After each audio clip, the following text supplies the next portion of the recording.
akhirnya saya dinyatakan saya terdiagnosa kanker paru stadium 2 dan TB. Lalu bagaimana untuk kelanjutan proses pengobatannya? Saya akan lanjutkan di video saya yang berikutnya.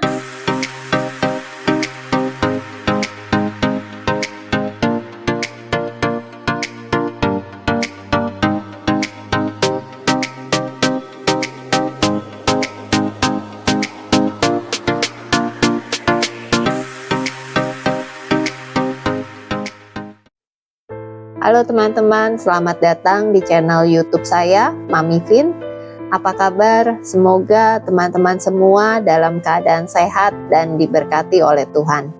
Puji Tuhan, saya bisa melanjutkan bagaimana kisah kehidupan saya dalam video ini dan seterusnya. Semoga video yang saya bagikan, sharing yang saya bagikan boleh menjadi berkat kekuatan buat kita semua yang membuktikan bahwa Tuhan tidak pernah tidur, Tuhan selalu menjaga, Tuhan selalu mendengar setiap seruan doa anak-anaknya.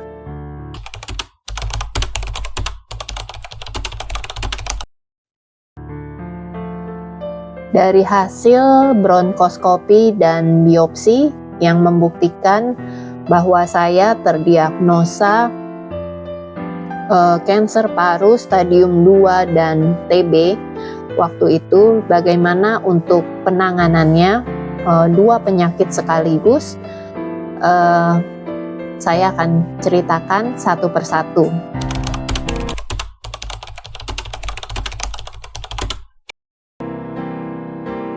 Kalau dari pengalaman yang saya alami, waktu itu dokter juga sempat bingung juga karena ini baru pertama kali kejadian terdiagnosa stadium 2 dan ada TB. Sebenarnya kalau untuk kanker paru stadium 2 itu bisa langsung dilakukan operasi untuk pengambilan si kankernya ini, untuk mengambil massa tersebut.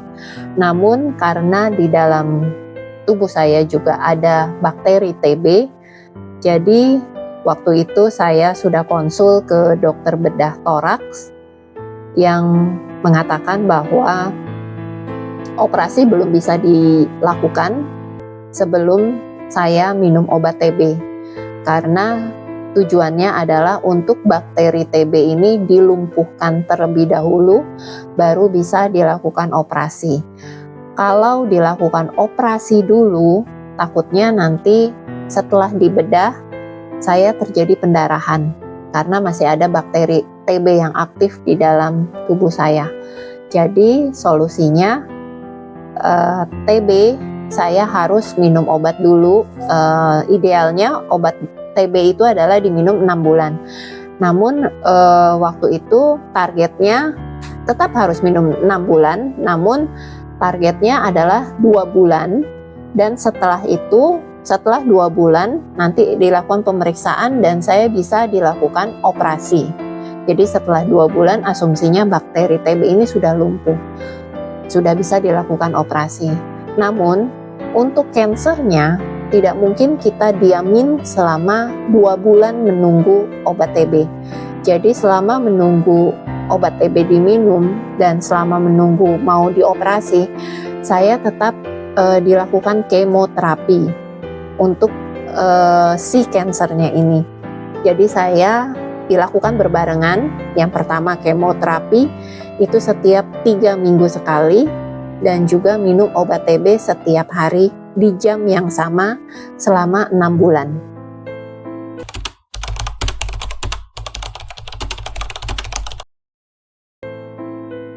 Untuk rasanya kemo, kemo itu benar-benar, bukan saya menakut-nakuti ya, tapi benar yang dikatakan orang pada umumnya dan termasuk dokter, bahwa kemo adalah hal yang menurut saya paling menyakitkan. Namun mau tidak mau, kalau yang namanya penyakit kanker ya pada umumnya akan mengalami pengobatannya melalui kemoterapi. Waktu itu, waktu kemo pertama saya diopnam 1 atau 2 hari, saya lupa, itu untuk observasi. Jadi untuk melihat reaksi obat kemo setelah di kemo itu bagaimana reaksi obatnya selama 24 jam. Dan puji Tuhan, setelah selesai kemo dan hasil observasinya saya oke, hanya mengalami mual sedikit, namun itu masih bisa ditolerir dan tidak ada gejala alergi atau apapun, sehingga saya diperbolehkan pulang.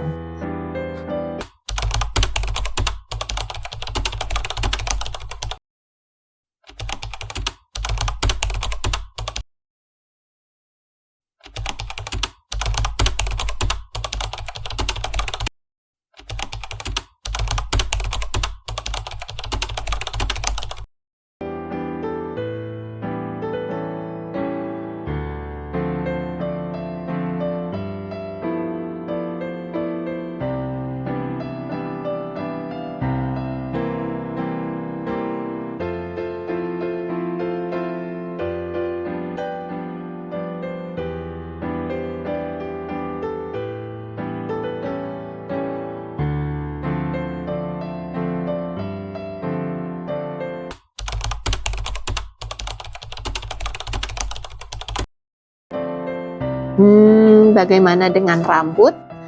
Ya, waktu kemoterapi pertama itu saya senang gitu, maksudnya mana kata orang kemo bisa membuat rambut rontok, bahkan sampai botak gitu ya. Namun waktu itu saya enggak mengalaminya. Namun detik-detik menjelang mau kemo kedua, yaitu artinya 3 minggu setelah kemo pertama, itu mau menjelang kemo kedua, itu saya baru mengalami kerontokan. Jadi ya saya mengalami apa yang dirasakan orang yang mengikuti kemo pada umumnya, yaitu kerontokan rambut. Cukup menyedihkan. Kenapa? Karena rontoknya itu bukan kayak rontok kita normal yang hanya 1-2 helai rambut, namun kalau kemo tuh berasanya seperti rambut kita tuh rapuh banget. Jadi begitu disisir, itu yang disisir itu banyak sekali. Waktu kita keramas juga itu banyak sekali yang rontok rambutnya. Jadi setelah kemo kedua waktu itu, saya ingat waktu itu kan zamannya after COVID ya, jadi suami saya kebetulan waktu itu dia membeli pisau cukur. Jadi waktu itu kan orang-orang kan tidak ada yang ke salon ya, jarang sekali, apalagi cowok. Jadi dia beli alat cukur sendiri, dia cukur rambutnya sendiri. Nah, saya ingat dia punya alat cukur, ya udah akhirnya saya minta dicukur, dibotakin full. Pertama suami saya juga ragu gitu, yakin mau dibotakin. Saya bilang udah gak apa-apa, daripada saya harus melihat tiap hari rambut rontok, itu lebih membuat saya sedih. Namun jika sudah rontok, kalau sudah botak istilahnya, ya nggak akan ada yang rontok lagi gitu kan istilahnya. Kalau memang mau keluar rumah, ya udah tinggal pakai topi atau pakai, saya waktu itu membeli wig rambut palsu, jadi nggak ada masalah buat saya. Ya udah akhirnya dirontokin, dan ya seperti ini fotonya.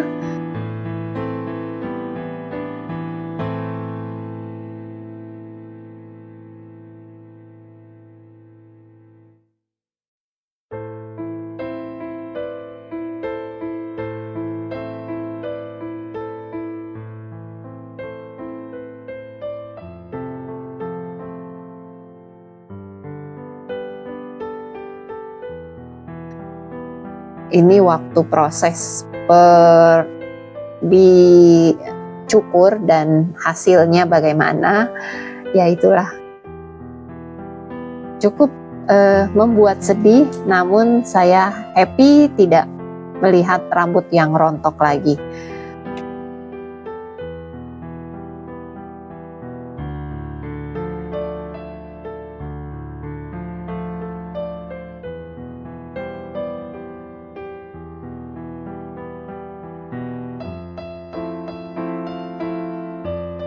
Waktu itu harapannya dengan dicukur rambut, terus ya mudah-mudahan nanti tumbuh lagi dengan rambut saya termasuk rambut yang tipis. Jadi harapan saya waktu itu mudah-mudahan rambutnya tumbuh dengan tebal dan bebas dari uban. Namun itu hanya mimpi, karena akan kembali seperti semula, dan ya umur tidak bohong, jadi ya tetap ada uban. Gitu saudara. Jadi ya tetap yang penting tumbuh dengan normal.